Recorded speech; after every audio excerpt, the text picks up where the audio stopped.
Hello students, तो आज पढ़ लेते हैं बीएससी फर्स्ट सेमेस्टर केमिस्ट्री का एक most important topic molecular orbital diagram of carbon monoxide. एक मोस्ट इंपोर्टेंट टॉपिक है तो छोड़ना बिल्कुल नहीं है। यूनिट सेकंड है simple bonding theories of molecules. चलिए मैं स्टार्ट करवा देता हूँ। Molecular orbital, okay sir, okay डाल दो हेडिंग। लो साहब डाल देंगे हमारा क्या मोलेकुलर ऑर्बिटल, ठीक है भैया, मोलेकुलर ऑर्बिटल, ठीक है, मोलेकुलर ऑर्बिटल डायग्राम। अरे सर डायग्राम आ गया इसमें, तो molecular orbital diagram of carbon monoxide. चलिए carbon monoxide, okay sir, okay, या इसको बोलते हो आप molecular orbital energy level diagram of carbon monoxide, ऐसे भी बोल सकते हो। और हिंदी में कहते हैं इसको कार्बन मोनोऑक्साइड का आणविक कक्षक आरेख। और शो क्या करते हैं इसमें भैया, एनर्जी डायग्राम है तो एनर्जी लेवल को शो किया जाता। कैसे करेंगे वो हम आगे देखेंगे। घबराओ मत, घबराओ मत, क्योंकि तुम मेरे साथ हो, इसमें डरने वाली कोई बात नहीं है। ओके ओके, सबसे पहले डिस्कस करते हैं कार्बन मोनोऑक्साइड मोलिक्यूल पर। तो साफ साफ हमें दिखाई दे रहा है जो CO है वो कार्बन और ऑक्सीजन दो एटम से मिलकर बना होता है। इस लाइन को आपको लिखना है, मैं नोट्स बनवाऊंगा, घबराना बिल्कुल नहीं है। तो carbon monoxide, okay sir, okay, carbon monoxide जो अणु है या मोलिक्यूल बोल दो, कोई दिक्कत नहीं है। कार्बन मोनोऑक्साइड अणु, ठीक है, दो एटम्स, अच्छा सर दो एटम्स, हाँ दो एटम्स हैं। कौन कौन से? कार्बन तथा ऑक्सीजन से मिलकर बना है। हाँ सर, ये तो हमें भी बिल्कुल साफ साफ दिखाई दे रहा है, मिलकर बना है। सर बना तो है, ये तो हम बिल्कुल साफ साफ देख रहे हैं। अब कार्बन और ऑक्सीजन का आपको इलेक्ट्रॉनिक कॉन्फ़िगरेशन आना चाहिए। कार्बन का एटॉमिक नंबर होता है 6, तो इसका जो इलेक्ट्रॉनिक कॉन्फ़िगरेशन होता है वो होता है 1s2 2s2 2p2, और ऑक्सीजन का होता है 1s2 2s2 और 2p4। अरे सर ये तो हमने क्लास 11 में पढ़ रखा है, क्लास 12th में पढ़ रखा है, ये तो हम पहले पढ़ के आए हैं। कोई दिक्कत नहीं है, पढ़ के आए हो तो वहाँ का यहाँ यूज़ हो रहा है, इसीलिए पढ़ना बड़ा ज़रूरी है।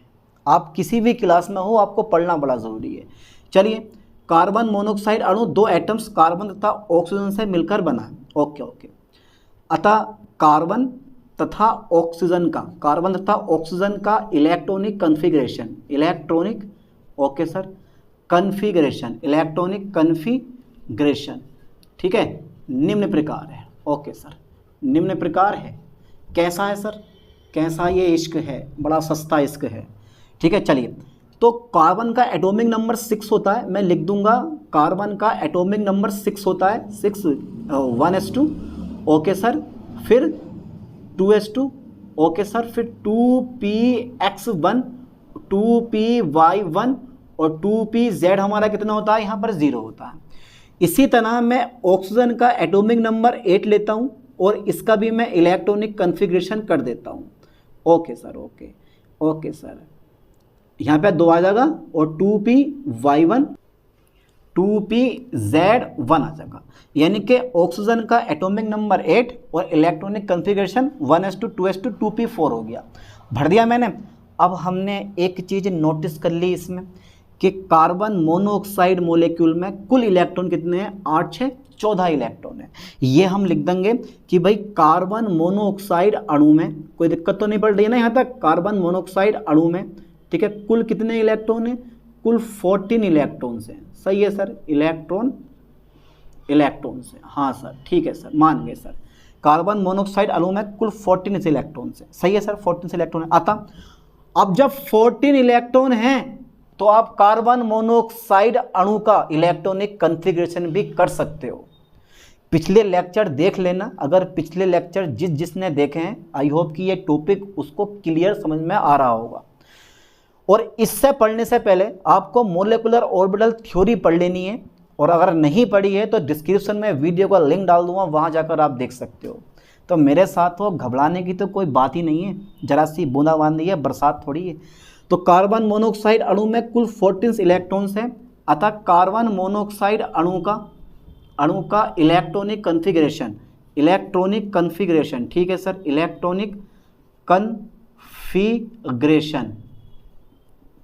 भैया कितना आता है मेरे पास?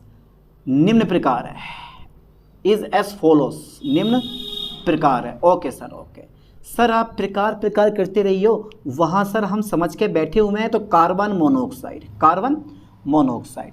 ओके सर, देखो बेटा, सिग्मा 1s2, ठीक है, सिग्मा 1s2, फिर sigma star 1s2, this one is bonding molecular orbital and this one is anti bonding molecular orbital, ठीक है, ध्यान देना।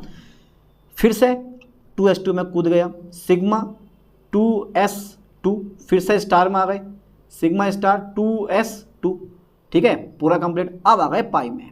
देखो मैं सिग्मा बनाऊंगा यहाँ पे x को 2px2, और फिर बनाऊंगा मैं बाई और z को पाई बनाऊंगा।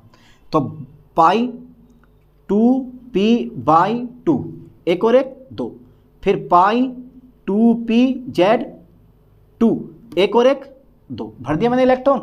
हुंड के नियम के अनुसार पहले इलेक्ट्रॉन एक एक करके भरता है, उसके बाद इलेक्ट्रॉन, ठीक है, बढ़ते जाते हैं, उसके बाद इलेक्ट्रॉन युग्मित होते हैं। अरे यार तुमने पढ़ रखा हुंड का नियम और आपबाहु का नियम ही पढ़ा। तो आपबाहु के नियम के अनुसार इलेक्ट्रॉन जो है वो लगातार बढ़ती ऊर्जा वाले उपकोषों में भरते जा रहे हैं, ठीक है, बढ़ती ऊर्जा वाले उपकोषों में भरते जा रहे हैं। सारे इलेक्ट्रॉन मैंने यहीं फिक्स कर दिए। अब जो मेरे पास पाई स्टार आएगा ना, पाई स्टार 2py वो 0 होगा, फिर पाई स्टार 2pz वो भी 0 होगा, और सिग्मा स्टार 2px वो भी मेरे पास क्या होगा, सब 0 होंगे, स्टार वाले सारे 0 हैं, ठीक है। चलिए बॉन्ड ऑर्डर फाइंड कर दूं मैं यहाँ से। Okay sir, okay, bond order sir आप निकाल रहे हैं? हाँ निकाल रहे हैं बॉन्ड ऑर्डर, देखते हैं कितना आता है बॉन्ड ऑर्डर। तो number of bonding, number of electron in bonding molecular orbital and number of electron in anti bonding molecular orbital, यानी कि यह है बॉन्डिंग मोलिकुलर ऑर्बिटल में इलेक्ट्रॉनों की संख्या, और यह एंटी बॉन्डिंग मोलिकुलर ऑर्बिटल में इलेक्ट्रॉनों की संख्या अपॉन 2 से डिवाइड कर दो। चलिए एनबी में देखते हैं कितने इलेक्ट्रॉन हैं। देखो बॉन्डिंग में 2 2 4 2 2 4 2 2 4 2 2 4 2 6 2 8 2 10 हैं। ओके सर, ओके 10 हो गए मेरे पास, ठीक है, ठीक है सर 10 हो गए, फिर 10 हो गए मेरे पास। अरे सर 10 हो गए, हाँ 2 2 4 2 6 2 8 2 10 हो गए। और एंटी बॉन्डिंग में चेक कर लो, एंटी बॉन्डिंग में 2 और 2, ये 2 हैं, ये 2 हैं, तो कितना के तुम्हारे पास 4 हो गए, 2 और 2 4, अपोन में 2 आ गया, 10 में 4 कटाया 6 बचा, अपोन में कितना गया 2, बराबर कितना आ गया 3 आ गया। यानी कि कार्बन मोनोऑक्साइड का जो बॉन्ड ऑर्डर है वो कितना है बेटे, बॉन्ड ऑर्डर कितना है, बॉन्ड ऑर्डर मेरे पास 3 है।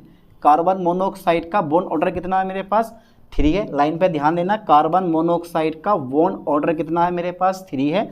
और यहाँ देखो क्या कोई अनपेयर इलेक्ट्रॉन है, इसमें चेक कर लो क्या कोई अनपेयर इलेक्ट्रॉन है, कोई भी अनपेयर इलेक्ट्रॉन नहीं है, ठीक है। सभी इलेक्ट्रॉन कैसे हैं, सभी इलेक्ट्रॉन्स पेयर्ड हैं, सभी इलेक्ट्रॉन्स कैसे हैं, सभी इलेक्ट्रॉन्स पेयर्ड हैं, याद कर लो ठीक से भैया, सभी इलेक्ट्रॉन्स कैसे हैं, पेयर्ड हैं। अतः जब सभी इलेक्ट्रॉन पेयर्ड हैं, अतः जो मेरे पास कार्बन मोनोऑक्साइड मोलिक्यूल होता है वो कैसा होता है, डायामैग्नेटिक होता है, डायामैग्नेटिक होता है, यानी कि प्रतिचुंबकीय होता है। मैंने आपको पहले ही बता चुका था, पहले पिछले लेक्चर में बताया था कि अगर सिंगल इलेक्ट्रॉन है तो उसको बोलते हैं हम अयुग्मित इलेक्ट्रॉन, यानी कि अनपेयर इलेक्ट्रॉन। और ये जो मेरे पास अगर अनपेयर इलेक्ट्रॉन है, अगर अनपेयर इलेक्ट्रॉन आपके पास है तो वो कैसा होगा, पैरामैग्नेटिक होगा, पैरामैग्नेटिक होगा मतलब अनुचुंबकीय होगा। और अगर सभी इलेक्ट्रॉन कैसे हैं, पेयर्ड हैं, कैसे हैं बेटे, सभी इलेक्ट्रॉन पेयर्ड हैं, तो वो कैसा होगा, डायामैग्नेटिक होगा। डायामैग्नेटिक मतलब होता है, मैग्नेटिक मतलब होता है प्रतिचुंबकीय होगा, चुंबक से न चिपकने वाला होगा, चुंबक से दूर भागने वाला होगा। बन गया कार्बन मोनोऑक्साइड का बॉन्ड ऑर्डर 3 है, सभी इलेक्ट्रॉन्स कैसे हैं, पेयर्ड हैं, अतः कार्बन मोनोऑक्साइड अणु का अतः कार्बन मोनोऑक्साइड अणु डायामैग्नेटिक होता है, ठीक है। चलिए देखते हैं, तो कार्बन मोनोऑक्साइड का, ठीक है, कार्बन मोनोऑक्साइड का मोलिकुलर ऑर्बिटल डायग्राम निम्न प्रकार है, निम्न प्रकार है। चलिए साहब बना दो फिर, ओके। तो यहाँ तक का स्क्रीनशॉट ले लो, इसके बाद बनाते हैं इसका डायग्राम। ले लिया हुआ स्क्रीनशॉट पक्का, ठीक है, कर दें इरेज उसको, कर दो सर। अरे बड़ा इजी टॉपिक होता है, इतना डिफिकल्ट टॉपिक नहीं है, इतना आप समझ रहे हो। ये नोट्स हैं आपके, कहीं बाहर से आपको नोट्स की ज़रूरत नहीं है मेरे दोस्तों, यही क्या है, आपके नोट्स होते हैं, ठीक है। इन नोट्स पर हमें ध्यान देना है, सही करके पढ़ना है, कोई भी पॉइंट हमें छोड़ना नहीं है। चलिए ओके ओके सर, इतना तो करवा दिया, आप मोलेकुलर ऑर्बिटल डायग्राम भी करवा ही दो। लो साहब करवा देते हैं, डरने वाली क्या बात है। सबसे पहले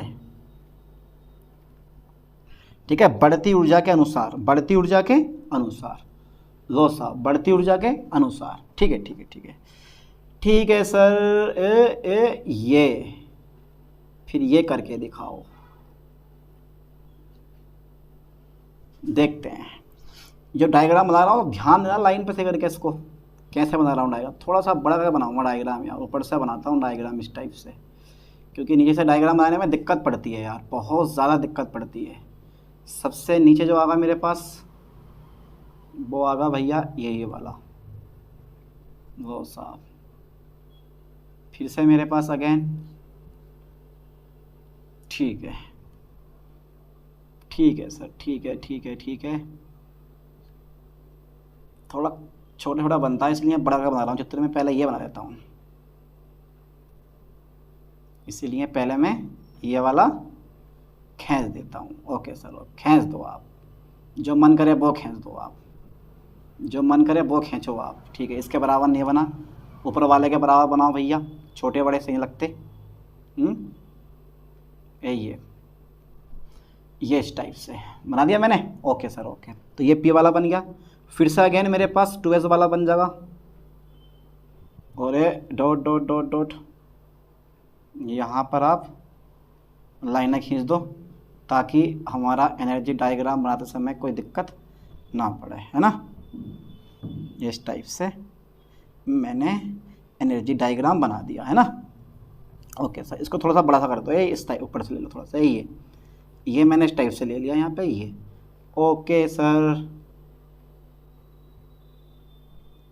ठीक है ठीक है ठीक है ठीक है। फिर यह वाला बना दो एक, जादूगर का जादू हाथों का कमाल है, ठीक है भाई। ये कोई ज़्यादा बड़ी बात नहीं है कि मैं सोचा कि यार ये बहुत बड़ी बात है, पिछले लेक्चर कवर कर रखे हैं, सब लौट फिर के बोइए, सब घूम फिर के बोइए, कोई चीज़ बाहर से नहीं आई हुई है इसमें, ना माने आप देख सकते हो। चलिए देखो बेटे, यहाँ मैं कार्बन ले रहा हूँ और यहाँ मैं ले रहा हूँ ऑक्सीजन, और ये है molecular orbital of carbon monoxide, और ये है एटॉमिक ऑर्बिटल। ये ऑक्सीजन का है और ये मेरे पास किसका है, कार्बन का है। तो बेटे 1s में कितने इलेक्ट्रॉन होते हैं, 2 होते हैं, लो भर दिए। फिर मेरे पास 2s में कितने होते हैं, 2 होते हैं, भर दिए। अब p में मेरे पास कितने होते हैं, इधर भी एक होता है, इधर भी एक होता है, ये आ गया 2p2, तो ये कार्बन का इलेक्ट्रॉनिक विन्यास हो गया। ऐसे ये वाला 1s2 2s2 और 2p4, ये हो गया ऑक्सीजन का इलेक्ट्रॉनिक विन्यास, ठीक है। इसमें 4 होंगे ये, ठीक है। भर दो इलेक्ट्रॉन, तो सिंपल सी बात है, 2 इसमें होंगे, 2 इसमें होंगे, 2 इसमें होंगे, तो यहाँ मेरे पास 2 भर गए, यहाँ मेरे पास 2 भर गए, सब में बराबर बराबर आए, कोई मिस्टेक नहीं है। तो ये सिग्मा 1s2 और सिग्मा स्टार 1s2, ऐसे सिग्मा 2s2 और सिग्मा स्टार 2s2, ठीक है। ये सब फिक्स हो गए हमारे। अब बात ये आती है, हाँ सर क्या आती है, अब जो ये वाला कक्षक है ये है सिग्मा 2px2, भरे पड़े हैं 2। फिर ये है मेरे पास पाई स्टार, वो पाई 2p/2, और ये भी मेरे पास क्या, पाई 2pz2। तो इसमें भी मेरे पास 2 के 2 भर गए, कितने हैं, 1 2 2 4 2 6, सबके सब इलेक्ट्रॉन यहीं फिक्स हो गए, सबके सब इलेक्ट्रॉन हमारे क्या हुए बेटे, यहीं पर फिक्स हो गए, है ना। अब जो मेरे पास स्टार वाला आएगा ना, ये पाई स्टार 2p/0 होगा, फिर पाई स्टार 2pz0 होगा, तो इसमें कोई इलेक्ट्रॉन नहीं है। ऐसे सिग्मा स्टार 2px भी कितना होगा, मेरे पास 0 होगा। और ये डायग्राम क्या, ये है बढ़ती ऊर्जा, ये क्या है बेटे, बढ़ती ऊर्जा, ठीक है। ये डायग्राम किसका है, ये डायग्राम है molecular orbital energy level diagram of carbon monoxide molecules, ठीक है। तो इसको नीचे लिख लो नाम, इसके नीचे लिख लो नाम, यानी कि molecular orbital diagram of carbon monoxide molecule. अब बताओ कहाँ ज़्यादा डिफिकल्ट लग रहा है यार आपको, ये ज़्यादा डिफिकल्ट है, ये सिंपल सा टॉपिक है, एक कवर कर लोगे, नाइट्रोजन कवर कर लिया आपने तो ऑक्सीजन कर दोगे, ऑक्सीजन कवर कर लिया आपने तो नाइट्रोजन मोनोऑक्साइड का, नाइट्रोजन मोनोऑक्साइड कवर कर लिया आपने तो कार्बन मोनोऑक्साइड का। तो एक के बाद एक है, और इन सबका जो बाप है, दोस्त है, जहाँ से ये सब बन के आ रहे हैं, वो है मोलेकुलर ऑर्बिटल थ्योरी, जिसको शॉर्ट में बोलते हैं MOT। इसलिए MOT पढ़ना बहुत ज़रूरी है, जब तक वो नहीं पढ़ोगे तब तक ये क्लियरली समझ में आने वाला है नहीं, ठीक है। इसीलिए मोलिकुलर ऑर्बिटल थ्योरी पे विशेष तौर पे ध्यान देना। हर साल बीएससी फर्स्ट सेमेस्टर केमिस्ट्री के पेपर में एक मोलिकुलर ऑर्बिटल डायग्राम रखा हुआ मिलता है, मानो या ना मानो, ठीक है। इसलिए भैया इसको पढ़ना बहुत ज़रूरी है और ऐसे ऐसे क्वेश्चन तैयार करो जो हर साल पेपर में आते हैं। वो अलाइव अलाइव क्यों पढ़ते हो जो पेपर में ना आते हो, वो क्वेश्चन पढ़ो जो आते हैं हर साल।